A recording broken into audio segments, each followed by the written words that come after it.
নমস্কাৰ, আশা কৰোঁ সকলোৰে ভাল। আজি হৈছে বিয়া আৰু এয়া কইনাৰ ফটোশ্বুট চলিয়ে আছে। আমাৰ ঘৰৰ পৰা বিয়াঘৰ বেছি দূৰত নহয়, কাষতে লাগিয়ে আছে বিয়াঘৰটো। সেইকাৰণে ময়ো সোনকালে ওলাই কলিজাকো লৈ গ'লোঁ। এইখন তাইৰ হাতেৰে যে বনাই থৈছিলে ৰভাতলত সজাম বুলি, এয়া কোনে সোমাই অহা দেখোঁতে ধুনীয়াকৈ সজাই দিছে। আৰু এখন দেখাইছিলোঁ যে এইখন দেখিছেনে? এইখন এয়া তেনেকৈ সজাই থৈছে, বৰ ধুনীয়া লাগিছে। এনেও ডেক'ৰেশ্যনখিনি বহুত ধুনীয়া লাগিছে আৰু তাই নিজৰ হাতেৰে বনোৱা এইখিনি লগাই আৰু ধুনীয়া কৰি পেলাইছে। এয়া হৈছে ভিতৰৰ ফালে। ৰাতিপুৱা হৈ আছে যিহেতু 10টামান বাজিছে এতিয়া, ইমান মানুহ হোৱা নাই। এইফালে নাম পঢ়ি আছে।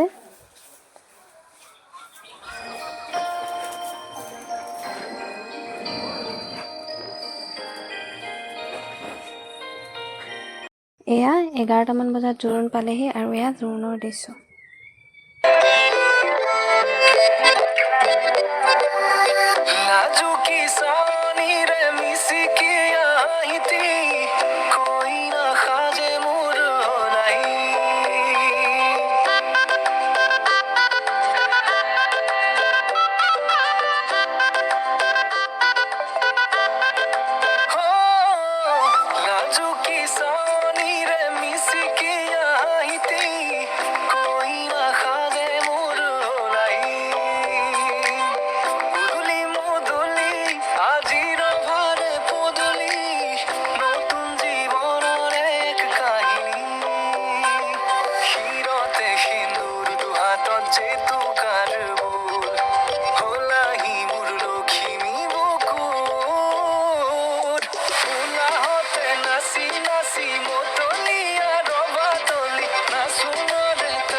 যোৱাৰ পিছত ঘৰলৈ আহি মই ভালকৈ ওলাই ল'লোঁ, যিহেতু ঘৰৰ ওচৰতে আৰু এখন বিয়া আছে, তালৈও যাব লাগিব।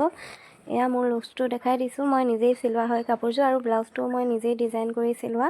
কেনেকুৱা লাগিছে জনাবচোন। এইগৰাকী কইনা আমাৰ ঘৰৰ ওচৰলৈকে বিয়া হ'ব, মানে গাঁৱতে। ৰাতিলৈ এয়া গা ধুৱাই আনি কইনাক কাপোৰ পিন্ধাই আছে হোমৰ গুৰিলৈ বুলি।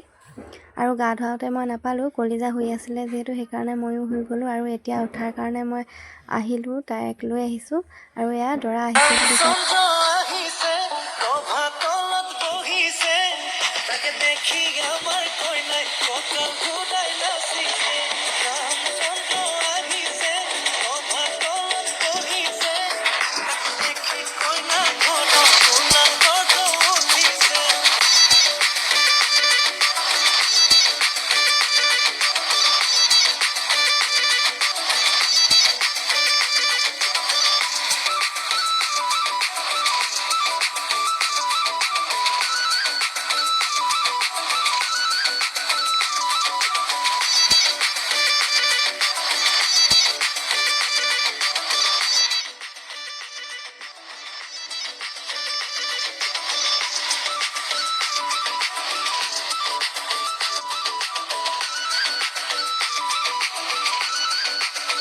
এয়া কইনাক উলিয়াই দিয়াৰ পিছত কলিজা আৰু মই ঘৰলৈ আহিলোঁ। তাইক মই শুৱাই ল'লোঁ আৰু ময়ো হ'লোঁ। ৰাতিপুৱা মায়ে থ'বলৈ গ'ল ছোৱালী শিৱসাগৰত। বাৰু আজিলৈ আহিছোঁ। আশা কৰোঁ ভিডিঅ'টো ভাল পালে। নমস্কাৰ।